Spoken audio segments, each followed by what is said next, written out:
నమస్తే, welcome to our channel. నేను సౌజన్య. జగన్మోహన్ రెడ్డిపై గులకరాయి కేసులో ట్విస్ట్ చోటు చేసుకుంది. సో ఆ గులకరాయి విసిరింది ఒక మైనర్ బాలుడని ఇంకొంతమంది కూడా ఆయనతో పాటు ఉన్నారని ఒక వార్తా కథనాలు సోషల్ మీడియాలో వైరల్ అవుతున్నాయి. ఈ అంశానికి సంబంధించి మనతో మాట్లాడడానికి ఈరోజు మనతో పాటు ఉన్నారు టీడీపీ స్పోక్స్ పర్సన్ సూర్యదేవలత గారు ఉన్నారు. వారితో మాట్లాడదాం. నమస్తే అండి. నమస్తే. జగన్పై గులకరాయి విసిరింది ఒక మైనర్ బాలుడని, ఆయనతో పాటు ఇంకొంతమంది కూడా ఉన్నారు అని చెప్పేసి ఒక కొత్త ట్విస్ట్ వచ్చింది ఈ కేసులో. సో దీని గురించి మీరేమంటారు? ఏంటి? ఒక మైనర్ బాలుడిని, సతీష్ అనే ఒక మైనర్ బాలుడిని తీసుకొచ్చారు. సరే, ఆయన తీసుకురావడంతోనే ఆ పిల్లవాడితో సహా ఇంకో నలుగురిని కూడా తీసుకురావటం, ఆకాష్, చిన్న, దుర్గారావు, సంతోష్ అనే ఇంకో నలుగురిని తీసుకురావటం. అతను ఏం స్టేట్మెంట్ ఇచ్చాడంటే, నేను ఫుట్పాత్ మీద వేసే రాళ్ళు, ఆ రాళ్ళు ఒకటి తీసుకొని దాన్ని జోబులో పెట్టుకొచ్చానని చెప్పి అతను చెప్పినట్టు అనేది ఫస్ట్ స్టార్టింగ్ ఒక న్యూస్ వచ్చిందనమాట. తర్వాత వచ్చిన న్యూస్, అతన్ని పోలీస్ స్టేషన్కి తీసుకెళ్ళి ఇంట్రాగేషన్ స్టార్ట్ చేసినప్పుడు అతనేం చెప్తున్నాడంటే, నాకు ఒక క్వార్టర్ బాటిల్ 350 రూపాయలు డబ్బు ఇస్తానని చెప్పి తీసుకొచ్చారన్నట్టు అక్కడికి. వాళ్ళు ఓన్లీ లిక్కర్ బాటిల్ ఒకటి చేతికి ఇచ్చి డబ్బులు ఇవ్వకుండా ఉన్నట్టు. సో ఇవ్వలేదనే కోపంతో నేను రాయి విసిరానని చెప్పటం. సో ఇవన్నీ చూస్తూ ఉంటే అసలు ఎక్కడ ఏది కూడా సింక్ అవ్వట్లా. సరే, అతనికి ఓన్లీ 350 రూపాయల కోసం కొడతాడా అని అంటే అది నమ్మశక్యం కానమాట. ఎందుకంటే వాళ్ళకు కూడా తెలుసుంటుంది, సీఎం మీద రాయేయటం అంటే ఆషామాషి కాదు, ఎంత దాని మీద మూలాన తీవ్రమైన పరిణామాలు ఉంటాయనేది తెలుస్తుంది కదా, ఎంత చిన్న వాళ్ళకైనా కూడా. అది కూడా కరెక్ట్ షాట్ పెట్టి అట్లా కొట్టడమే కానివ్వండి, ఆ ఒక్క రాయి వెళ్ళి ఇద్దరికి తగిలిందని చెప్పి వాళ్ళు చెప్పటమే కానివ్వండి, ఇద్దరు పెద్ద పెద్ద బ్యాండేజ్లు వేసుకున్న తీవ్రతను చూస్తే మనకు, అంటే బ్యాండేజ్లు పెద్దవి కానీ ఆ రాయి పడిన తీవ్రత చూస్తే ఇద్దరికి తగిలింది. ఇద్దరు ఎలా తగులుతుంది? జనరల్గా అయితే ఒక రాయితో కొట్టినప్పుడు ఒకళ్ళకి తగిలి కింద పడిపోయే ఆస్కారం ఉంటుంది, కానీ అది ఇద్దరికి తగిలింది అంటమే కానివ్వండి. ఆ తగిలినప్పుడేమో ఆయన అక్కడ సిట్టింగ్ ఎమ్మెల్యే, ఇప్పుడు కంటెస్ట్ అయిపోయే ఎమ్మెల్యే క్యాండిడేట్, ఆయనేమో ఏమీ చెప్పలేదు ఫస్ట్ తగిలినప్పుడు. తర్వాత చూస్తే నెక్స్ట్ డే మార్నింగ్ అంతా పెద్ద బ్యాండేజ్ కన్ను మీద మొత్తం వేసేశారు. అది జగన్మోహన్ రెడ్డి కూడా చిన్న ఒక గీసుకుపోయినట్టున్న దాన్ని కిందంతా నలుపు, కన్ను కిందంతా నల్లగా చేయటం. సో అది కూడా ఈజీ వర్క్ చేయటమే కానీ ఇవన్నీ చూస్తుంటే మళ్ళీ ఎవరో ఒక సతీష్ అనే కుర్రాన్ని పట్టుకొచ్చేసి అతను మైనర్ అంటాం. అతను చెప్పేది ఏంటి, లిక్కర్ బాటిల్కిను 350కి వచ్చానంటాం. ఇవన్నీ చూస్తుంటే ఎక్కడ కూడా ఏది సింక్ అవ్వట్లేదు మనకు. సరే, ఏదేమైనా కూడా ప్రతిపక్షాలు అన్నీ కూడా సిబిఐకి ఇవ్వాలి, పోలీసుల వైఫల్యం కనపడుతుంది. సో పోలీసులు కూడా ఏం చేశారు, నిన్న ఏం చెప్పారంటే, నగర కమిషనర్గా చేస్తున్న రాణా గారు ఏం చెప్పారు, సో 2 లక్షల పారితోషికం ఇస్తాం మీకు, ఎవరు వాళ్ళు కనిపెట్టి చెప్పండి అని అన్నారు. సరే, 2 లక్షలకు అంటే ఎవరైనా కూడా అక్కడ సీసీ ఫుటేజ్ అనేది ఉండాలి. ఇప్పుడు నచ్చకపోతే ఒకళ్ళ మీద ఒకళ్ళు చాడీలు చెప్పటమో, లేకుంటే 2 లక్షలు ఆశకు పడి ఎవరి మీదైనా చెప్పటమో, ఏదో ఒకటి జరిగింది అనుకోండి, దాని పరిణామం ఎంత తీవ్రంగా ఉంటుంది.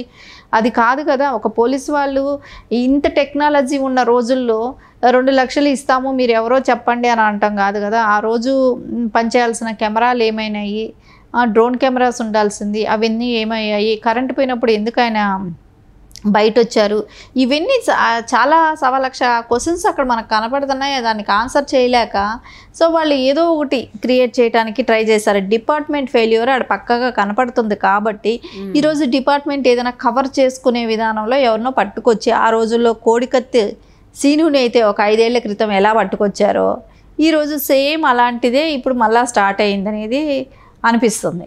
ఎక్కడ కూడా నిజాయితీ అనేది డిపార్ట్మెంట్లో నుంచి కనపడడం లేదు. సో అందుకే అనిపిస్తుంది ఇప్పుడు నారా చంద్రబాబు నాయుడు గారికి కూడా రాయి విసిరారు. గాజువాక, అది చిత్తూరు దగ్గర జరిగింది, అది వేరే విషయం. ఇక్కడ గాజువాకలో కూడా నెక్స్ట్ డే గాజువాకలో కూడా రాయి విసిరారు. సో రాయి విసిరినప్పుడు అదే స్టేజ్ పైన నారా చంద్రబాబు నాయుడు గారు ఏమన్నారు, బాంబ్ బ్లాస్ట్లు అట్లాంటివి జరిగిన రోజు నేను పట్టించుకోలేదు, ఇట్లాంటి వాటికి నేను భయపడనని చెప్పి అక్కడ కంటిన్యూ చేశారు. సో అది అక్కడ సెక్యూరిటీ గార్డ్కి కూడా రాయి తగలటం జరిగింది. మళ్ళీ అదే రోజు సేమ్ డే పవన్ కళ్యాణ్ గారికి తెనాల్లో జరిగింది. సరే, అతను ఎవరైతే రాయి విసిరాడో అతన్ని పట్టుకోవటం జరిగింది. పట్టుకోవటం, ఆ కార్యకర్తలు కొట్టడం, అతన్ని పోలీసులకు అప్పచెప్పటం ఇన్ని జరిగాయి. కానీ ఏమైంది, అతను ఏమయ్యాడు? సో ఎవరు చేయించారు అనేది అయితే ఒక ఇన్వెస్టిగేషన్ అంటూ జరగాలి కదా, ఎందుకు జరగలేదు? సో ఇవన్నీ చూస్తుంటే మనకు వైఫల్యాలు ఖచ్చితంగా అక్కడ కనపడుతున్నప్పుడు డిపార్ట్మెంట్ని ఎంతవరకు నమ్మచ్చు?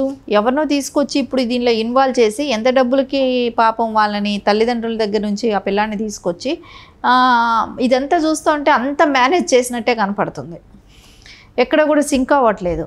సో ఖచ్చితంగా దీని మీద అయితే సిబిఐకి ఇవ్వాలి, ఖచ్చితమైన అయితే దీని మీద ఇన్వెస్టిగేషన్ అంటూ జరగాలని అనిపిస్తుంది. ఎందుకంటే అపోజిషన్ లీడర్ల మీద దాడి చేసిన వాళ్ళు ఎవరు?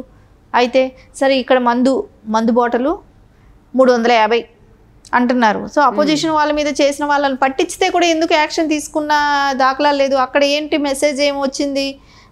అక్కడ ఏం చెప్పట్లేదు కదా ఇప్పటి వరకు. అరెస్ట్ చేసి 2 days అయింది కదా. సార్ అతను ఇంతకీ కస్టడీలో ఉన్నాడా, వదిలేశారా, కేసు పెట్టారా, పెట్టలేదా, అరెస్ట్ చేశారా లేదా, ఏం జరిగింది? సో దాని మీద ఒక క్లారిటీ ఇవ్వాల్సిన అవసరం ఉంది కదా.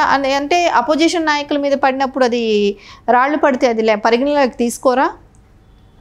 ఇదంతా చూస్తూ ఉంటే మొత్తం ఏపీలో మొత్తం అల్లకల్లోలం సృష్టించి రాజకీయాలకు ముందు ఇలాంటి భయభ్రాంతులకు గురి చేయటమే కానివ్వండి, రేపు పొద్దున క్యాంపెయిన్కి రావాలంటే ప్రజలే కానివ్వండి, నాయకులే కానివ్వండి భయపడే విధంగా, అంటే రేపు పొద్దున జనసమూహం చేరితే కూడా ఇలాంటి గొడవలు జరుగుతాయి అనేలాగా సృష్టించడమే కానివ్వండి, ఇవన్నీ అనేది వైసీపీ వాళ్ళు చేస్తున్న కుట్ర కిందే తీసుకోవాల్సి వస్తుంది.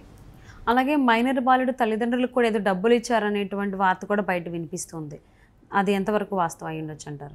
ఖచ్చితంగా మనం ఒకటి ఆలోచిస్తే ఇక్కడ ఎక్కడా కూడా ఆ పిల్లాడు సతీష్ అనే కుర్రాడు చేశాడు అనేది అయితే సింక్ అవ్వట్లేదు. అతను చెప్పిన రీజన్ కూడా కరెక్ట్గా అనిపించట్లేదు. సరే 350కి చేశాడా అని అంటే 350కి కరెక్ట్గా ఒక రాయి ఇసరటం, ఇద్దరి మీద చీకట్లో వెళ్ళటం, ఇవన్నీ సాధ్యమయ్యే పనులు కాదు. సో ఆ పిల్లాడి మీద నింద తన మీద తను వేసుకుంటున్నాడు.